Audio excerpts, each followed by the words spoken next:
अस्सलामुअलैकुम। हमारी second video का आगाज़ करते हैं। ये भी उर्दू का ही पोर्शन है और इसका सेकंड पार्ट स्टार्ट हुआ है। पहली वीडियो जो मैंने अपलोड की है वो है इशार पर मुबनी वीडियो है, उसमें इशार से रिलेटेड क्वेश्चन आंसर थे। अब जो पोर्शन है वो हिस्सा नसर है, जिसमें हमें एक पैराग्राफ दिया हुआ है। उस पैराग्राफ को रीड करके हमें नीचे दिए गए MCQs को आंसर करना है। पहला पैराग्राफ है, नबी करीम सल्लल्लाहु अलैहि वसल्लम की ज़ात मुबारका हुस्न इखलाक का आला नमूना है। आप सल्लल्लाहु अलैहि वसल्लम ने कभी किसी का दिल नहीं दुखाया और किसी की मदद करने में कभी काफिर व मुशरिक और मुसलमान में इम्तियाज़ ना बढ़ता। आप सल्लल्लाहु अलैहि वसल्लम ने हर एक की मदद फरमाई। आप सल्लल्लाहु अलैहि वसल्लम एहतराम इंसानियत का पेकर अजीम है। शहर ताइफ में जब आप सल्लम तबलीग व इस्लाम के लिए हज़रत ज़ैद बिन हारिसा के हमराह तशरीफ़ ले गए तो ताइफ के सरदारों ने शहर के आवारा लड़कों को आप सल्लम के पीछे लगा दिया, जिन्होंने पत्थरों की बारिश करके आप सल्लल्लाहु अलैहि वसल्लम को लहूलहान कर दिया। और आप सल्लल्लाहु अलैहि वसल्लम रहमत आलम हैं, लिहाजा आप सल्लम ने एहतराम इंसानियत की अजीम मिसाइल कायम करते हुए उन्हें माफ़ कर दिया। पहला सवाल है, ताइफ में आप खातिबुन नबीयीन सल्लल्लाहु अलैहि वसल्लम किसके हमरा थे? तो हज़रत ज़ैद रज़ी अल्लाह तआला अन्हु के हमरा आप ताइफ गए थे। फिर दूसरा MCQs है, शहर ताइफ कहाँ वाक़िया है? शहर ताइफ सऊदी अरब में वाक़िया है। तो ऑप्शन बी इसका सही आंसर है। काफिर व मुशरिक तरकीब है। अब हमें बताना है कि काफिर व मुशरिक क्या है। मरकब अददी है, मरकब तौसीफ़ी है, मरकब अतफ़ी है या इसमें इशारा है? इसका सही आंसर तो मरकब अतफ़ी है। मरकब अतफ़ी होते कौन से मरकब हैं? मरकब का मतलब होता है मजमुआ, दो चीज़ों का मजमुआ। मरकब अतफ़ी वो होते हैं जो मातूफ़ और मातूफ़ अलिया को की जमा हो, यानी इसको आप ऐसे समझ सकते हैं कि जिसमें एक फ़ेल को दो इसमों से जोड़ा हो, यानी एक फ़ेल हो और उसके अंदर दो इसम एक फ़ेल को कर रहे हो, यानी दो लोग एक काम को कर रहे हो, या फिर दो काम एक बंदा कर रहा हो। इस तरह के जो भी चीज़ें होती हैं उसको कहते हैं मरकब अतफ़ी। अब इनको जोड़ा जाता है ना, दो नाम होते हैं उनको जोड़ा जाता है। जोड़ा कैसे जाता है? या तो वाव लगा के जोड़ा जाता है या और लगा के जोड़ा जाता है। तो उस वाव या और लगाने को हम कहते हैं हुरूफ अतफ़। इसकी मिसाल ऐसे चांद और सितारे, दरिया और साहिल, इस तरीके की मिसाल होती हैं इसकी। अब ये मरकब अतफ़ी कैसे है? अब देखें, काफिर व मुशरिक, आपने हमारी इक्वेशन को याद रखना है। एक फ़ेल हो और दो इसम हो, या दो फ़ेल हो और एक इसम हो। अब यहाँ पे काफिर व मुशरिक जो है ना, वो एक दो फ़ेल हैं, दो काम हैं, ठीक है। दो इसम होंगे काफिर व मुशरिक, ठीक है। काफिर क्या होता है? जो अल्लाह को नहीं मानता। और मुशरिक क्या होता है? वो भी अल्लाह को नहीं मानता। यानी एक ऐसा बंदा जो काफिर भी है और मुशरिक भी है, यानी अल्लाह को ना मानने वाला है।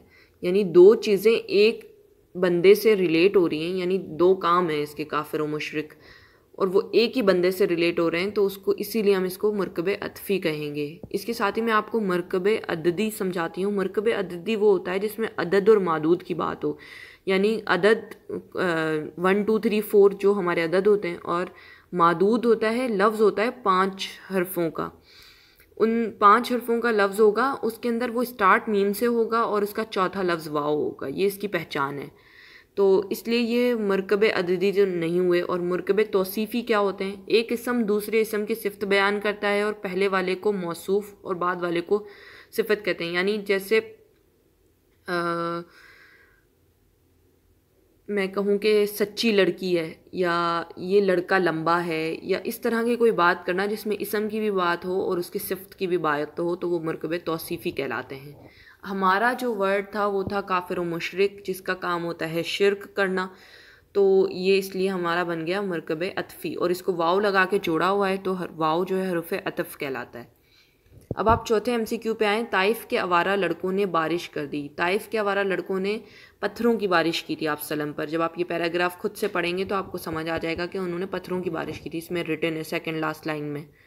उसके बाद है, दिल दुखाने के क्या मायने हैं? तकलीफ़ देना, दिल बाग बाग कर देना, दिल पसंद होना, दिल दादा होना।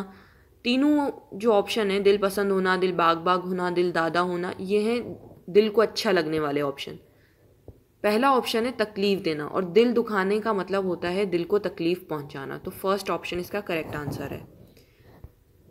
सेकंड पैराग्राफ पढ़ते हैं हम। करबला के गमज़दों का ये काफ़िला जब यजीद के दरबार में पहुंचा तो हज़रत ज़ैनब रज़ियल्लाहु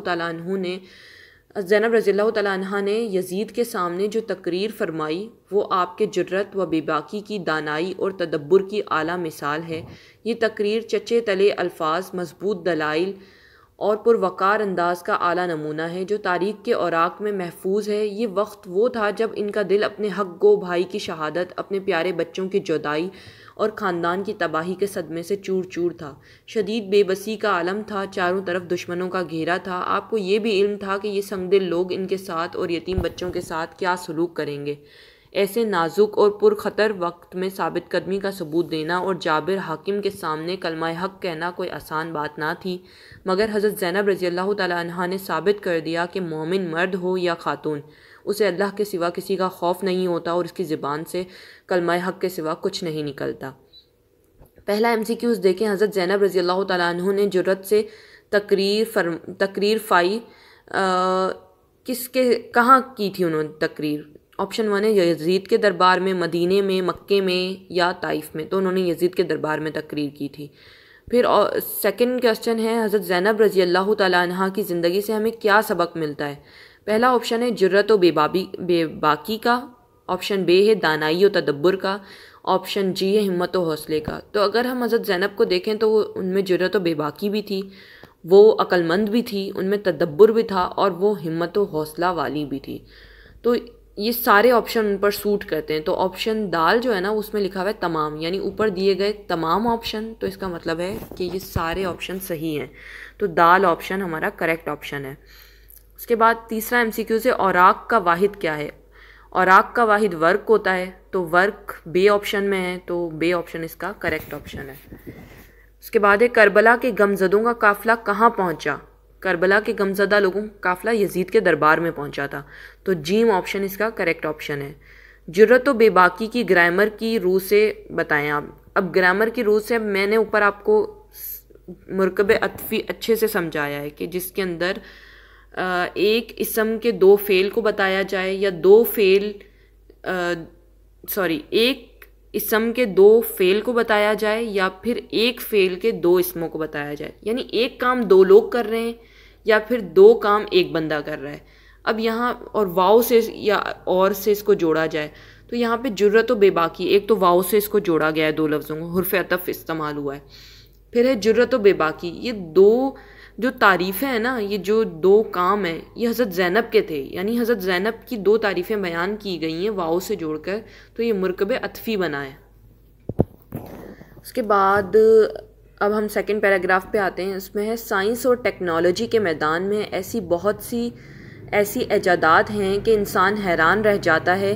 टेलीफोन 1876 में अलेक्जेंडर ग्राहम बेल ने ईजाद किया, जो इब्तिदा में कम फासले तक बात करने के लिए इस्तेमाल होता था, लेकिन बाद में मुल्कों और बर्रे आज़मों के दरमियान बात करने का ज़रिया हो गया। इस तरह ये तेज़ तरीन पैगाम रसाई का वसीला करार पाया। इसकी जदीद शिकल मोबाइल फ़ोन है। मोबाइल की ईजाद ने इंसानी ज़िंदगी को आसान तर बना दिया। इसकी मदद से बिल जमा करा सकते हैं, बैंक से पैसे ट्रांसफ़र करा सकते हैं, नेज़ इंटरनेट इस्तेमाल कर सकते हैं। पहला MCQ से टेलीफोन ईजाद हुआ कौन से सन में? तो ऊपर फर्स्ट लाइन में ही हमें बताया था 1876 में ईजाद हुआ। सेकंड MCQ है टेलीफोन ईजाद किया किसने? ग्राहम बेल ने ईजाद किया। ऑप्शन बी इसका करेक्ट आंसर है। उसके बाद तीसरा MCQ है तेज़ तरीन पैगाम रसाई का वसीला है। तो शुरू में तो तेज़ तरीन पैगाम रसाई टेलीफोन से होती थी, तो जीम इसका सही ऑप्शन है। उसके बाद इंसानी ज़िंदगी को आसान बना दिया। इंसानी ज़िंदगी को वॉशिंग मशीन ने आसान बनाया, कैमरे ने बनाया, बाइक ने बनाया, मोबाइल ने बनाया। वैसे तो इन सब चीज़ों ने आसान बनाया, लेकिन अब जो पैराग्राफ चल रहा है वो पर्टिकुलरली मोबाइल पर और टेलीफोन पर चल रहा है, तो हमारा ऑप्शन दाल इसमें करेक्ट ऑप्शन होगा कि मोबाइल ने आसान बनाया। मोबाइल फ़ोन जदीद शिकल है। मोबाइल अब आए हैं, पहले टेलीफोन हुआ करते थे, तो टेलीफोन की जदीद शिकल है मोबाइल। ठीक है, इसके बाद हम दूसरे पैराग्राफ पर आते हैं।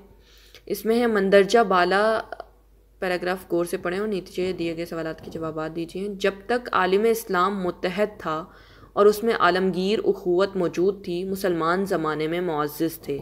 इस्लाम का ज़हूर हुआ तो इसकी आवाज़ न सिर्फ सहराए अफ्रीका में बुलंद हुई बल्कि दीवार चीन से भी सदाए ला इलाहा इल्लल्लाह की बाज़गश्त गूंजी। मुसलमानों के इत्तेहाद और मिली वहदत से सारी दुनिया का नक्शा बदल कर रख दिया। मगर जब मिल्लत इस्लामिया इंतशार का शिकार हुई तो गैर मुस्लिम क़ुव्वतों ने साजिश करके मुसलमानों को जुदा जुदा और कमज़ोर कर दिया। पहली आलमी जंग में मुसलमानों की फ़ौजी, मुआशी और सियासी ताकत को बुरी तरह नुकसान पहुँचा। तुर्की में मुसलमानों की खिलाफत का ख़ात्मा कर दिया गया। इत्तेहाद मिली का नारा लगाने वाले मुसलमानों में बर्रे सग़ीर से मौलाना मोहम्मद अली जौहर, मौलाना शौकत अली, अल्लामा इकबाल, मौलाना उबैदुल्लाह सिंधी और जमालुद्दीन अफ़गानी और मराकश से एफ अब्दुल करीम वग़ैरह शामिल थे। 1967 में मुसलमानों के किबला अव्वल मस्जिद अक्सा को यहूदियों ने आग लगा दी। गैर मुस्लिम क़ुव्वतों ने इराक़ की ईंट से ईंट बचा दी। गर्ज मुसलमानों की नाइत्तफ़ाक़ी का गैर मुस्लिम क़ुव्वतों ने भरपूर फ़ायदा उठाया और मुसलमानों पर जुल्म के पहाड़ तोड़ डाले। इन वाक़ियात से मुसलमानों को तकलीफ़ पहुँची, लेकिन इन्हीं वाक़ियात से आलिम इस्लाम के मुसलमानों को दोबारा मुत्तहदा क़ुव्वत बनने के लिए भी किसी कदर आमादा किया और मुख्तलिफ़ मुस्लिम ममालिक में मुसलमानों को मुत्तहद करने की सदाएँ बुलंद होने लगी। पहला MCQ है, मुसलमानों के किबला अव्वल मस्जिद अक्सा को आग लगाई गई 1967 में। अच्छा, अब आप नोट करेंगे कि ये वाला पैराग्राफ थोड़ा बड़ा था। हमारे पास टेस्ट में इतना टाइम नहीं होता कि हम पूरे पैराग्राफ पढ़ें और फिर उसके MCQs को सॉल्व करें।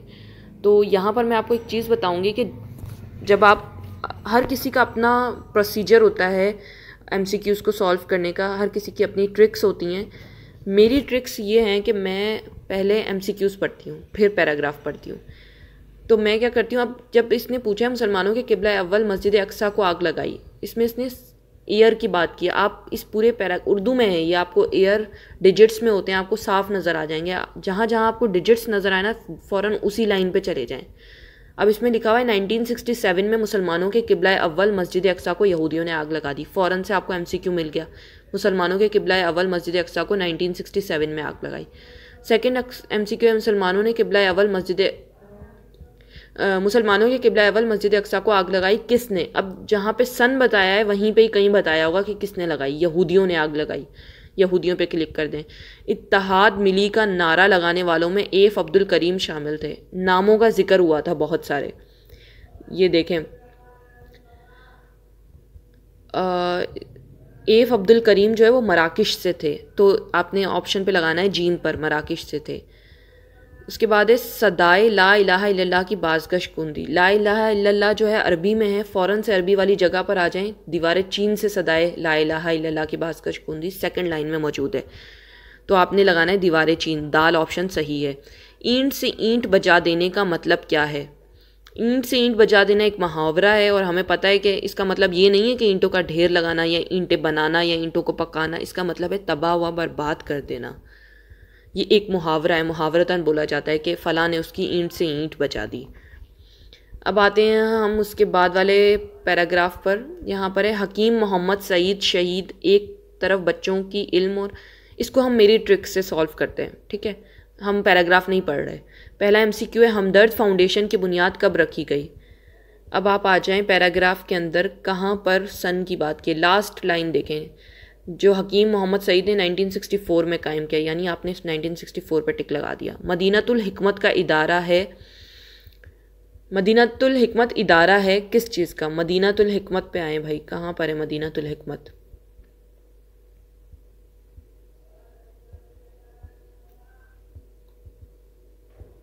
सेकंड लाइन में लिखा हुआ है, चुनाचा उन्होंने ना सिर्फ अपने वसाइल से इल्म सकाफ़त का एक बहुत बड़ा इल्मी इदारा मदीनतुल हिकमत कायम किया और इसमें आला दर्जे की यूनिवर्सिटी भी कायम की। तो इल्म सकाफ़त का इदारा है, बे पे सही ऑप्शन इसका होगा। हकीम सईद ने आला दर्जे की यूनिवर्सिटी कायम की। इसी ये लाइन मैंने मदीनतुल हिकमत वाली आगे पढ़ी थी, आगे लिखा हुआ है हमदर्द यूनिवर्सिटी कायम की, तो आपने लगा देना है हमदर्द यूनिवर्सिटी कायम की। उसके बाद एक कदीम का मुतज़ाद है। कदीम के मायने होते हैं पुराना, तो इसका मुतज़ाद होता है अपोजिट वर्ड। अपोजिट होगा जदीद, यानी नए तर्ज का। इंसराम के मायने हैं, इंसराम के मायने हैं इंतज़ाम। उसके बाद वाले पैराग्राफ पर आ जाएं।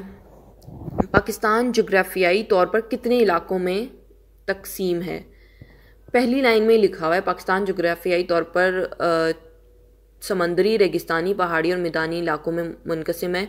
इसके हैं 4 तो 4 इसका सही ऑप्शन होगा। अच्छा, ये MCQ आपको आगे भी हेल्प कर सकता है कि जुग्राफियाई तौर पर कितने इलाकों में तकसीम है। जब इस तरह के MCQ आते हैं ना, बहुत सारे लोग कंफ्यूज हो जाते हैं कि शायद ज़मीन के तोड़े हुए हिस्सों की बात की जा रही है कि पाकिस्तान के कितने हिस्से हैं, जो कि हम जिसे हमारी लैंग्वेज में प्रोविंस कहते हैं, कि कितने सूबे हैं।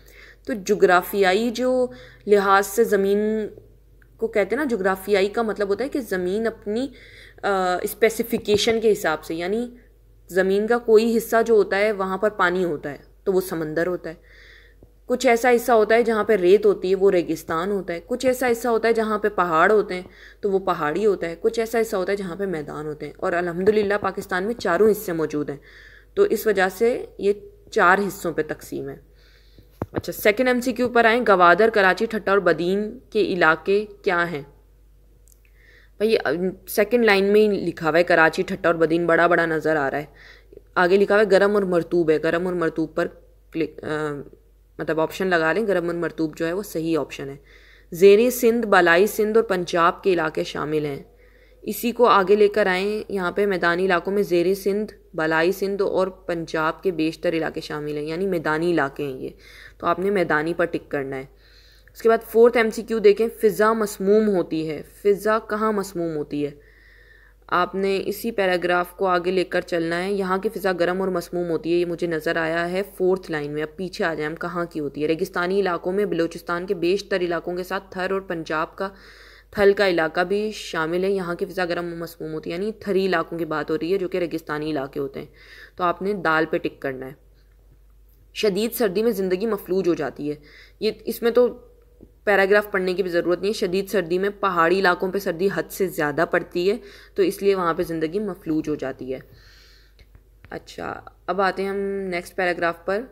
पास रखी हुई कुर्सी पर बैठते हुए नवेद ने कहना शुरू किया कि ये किसी एक साइंसदान का कारनामा नहीं है, बल्कि बहुत सारे साइंसदानों की काविशों से बिजली इस शक्ल में हमारे सामने आई है। खिड़की से बाहर देखो, आसमान बादलों से ढका हुआ है और गरज चमक भी है। इंसान ये मुशाहिदा सदियों से करता आ रहा है, लेकिन इब्तदाई तौर पर थैलेस ऑफ मिलिटस ने बादलों में बिजली की तवानाई का इंकशाफ किया था। बर्क सुकूनी, अब मैं ना इस पैराग्राफ में यहीं रुक रही हूँ, ये कहीं ना कहीं इसने नाम पूछा होगा। नवीद ने बैठते हुए कहा, किस पर बैठा था? कुर्सी पर बैठा था। इलेक्ट्रिसिटी का लफ्ज़ वजूद में आया। आगे मैं पढ़ रही थी तो बर्क सुकूनी इसी की दरियाफ्त है। 1700 में इलेक्ट्रिसिटी का लफ्ज़ वजूद में आया, तो आपने टिक लगा देना है 1700 पे। थर्ड MCQ, थैल्स ऑफ मिलिटस ने दरियाफ्त किया। मैंने यहाँ पे नाम पढ़ा था ना, थैल्स ऑफ मिलिटस ने बादलों में बिजली की तवानाई का इंकशाफ किया, तो इसको कहते हैं, रोशनी का तो नहीं किया, हरारत का भी नहीं किया, कवानीन हरकत का भी नहीं किया, बर्क सुकूनी यानी बादलों में बिजली, इसका इंकशाफ किया। इलेक्ट्रिसिटी का लफ्ज़ किस ज़बान से लिया गया? अब इलेक्ट्रिसिटी के लफ्ज़ पे आ जाए, पैराग्राफ पे आए दोबारा। इलेक्ट्रिसिटी का लफ्ज़ वजूद में आया जो साइंसदान विलियम गिलबर्ट ने लातीनी ज़बान, तो आपने लातीनी ज़बान पे टिक लगाना है। विलियम गिलबर्ट ने इलेक्ट्रिसिटी का लफ्ज़ अखज़ किया इलेक्ट्रॉस से, इसमें आगे लिखा हुआ होगा, ये इसी लाइन में लिखा हुआ है, लास्ट लाइन में। इलेक्ट्रिसिटी का लफ्ज़ वजूद में आया जो साइंसदान विलियम गिलबर्ट ने लातीनी ज़बान इलेक्ट्रॉस से लिया था। ठीक है, तो विलियम गिलबर्ट ने इलेक्ट्रिसिटी का लफ्ज़ अखज़ किया इलेक्ट्रॉस से। ये पैराग्राफ भी कंप्लीट हो गया है। हम सेकंड पे आते हैं। अब हम मेरे तरीके से इस पैराग्राफ को करेंगे, हमने पैराग्राफ नहीं पढ़ा, हमने MCQs को पढ़ना है। अरफा करीम कहाँ पैदा हुई? पैराग्राफ पे आए। अरफा करीम फैसलाबाद में, फर्स्ट लाइन में लिखा हुआ है ये फैसलाबाद में पैदा हुई, तो फैसलाबाद लगा दिया। अरफा करीम ने तालीम हासिल की। अच्छा, उनकी तालीम है ना पैदा होने के फ़ौरन बाद ही आ जाएगी। लाहौर ग्रामर स्कूल से तालीम हासिल की, तो लाहौर ग्रामर स्कूल पे टिक करना है। अरफा करीम को माहिर IT एजाज़ किस उम्र में हासिल हुआ? आगे आए, इनकी पढ़ाई है ना इसके बाद ही आ गया। इन्हें सिर्फ 9 बरस की उम्र में दुनिया की कम तरीन IT माहिर होने का एजाज़ हासिल हुआ, तो 9 उम्र में। उसके बाद फोर्थ MCQs देखें, सदारती तमगाए हुस्न कारकर्दगी है, यहाँ पे लिखा होगा, इसीलिए इनके नाम के साथ MCP यानी माइक्रोसॉफ्ट सर्टिफाइड प्रोफेशनल तहरीर किया। इन्होंने आलमी टेक एजुकेशन डेवलपर्स कॉन्फ्रेंस के अलावा IT प्रोफेशनल कॉन्फ्रेंस में पाकिस्तान की नुमाइंदगी। उन्हें पाकिस्तान के आला तरीन सिविल एजाज़ यानी सदारती तमगाए हुस्न कारकर्दगी में मिला। ये पाकिस्तान का आला तरीन सिविल एजाज़ है, तो इसका ऑप्शन होगा आला तरीन सिविल एजाज़, ऑप्शन दाल। फिर 5 नंबर MCQ देखें, माइक्रोसॉफ्ट सर्टिफिकेट प्रोफेशनल का मुखफ़फ़ है। माइक्रो M से आता है, सॉफ्ट C से आता है और सर्टिफिकेट C से आता है और प्रोफेशनल P से आता है, तो MCP इसका करेक्ट ऑप्शन है। सो गाइज़, आज के लिए इतना काफ़ी है। मुझे अपनी दुआओं में याद रखिएगा और मेरे चैनल को सब्सक्राइब कीजिएगा। नेक्स्ट वीडियो जल्दी अपलोड करूँगी। अल्लाह हाफ़िज़।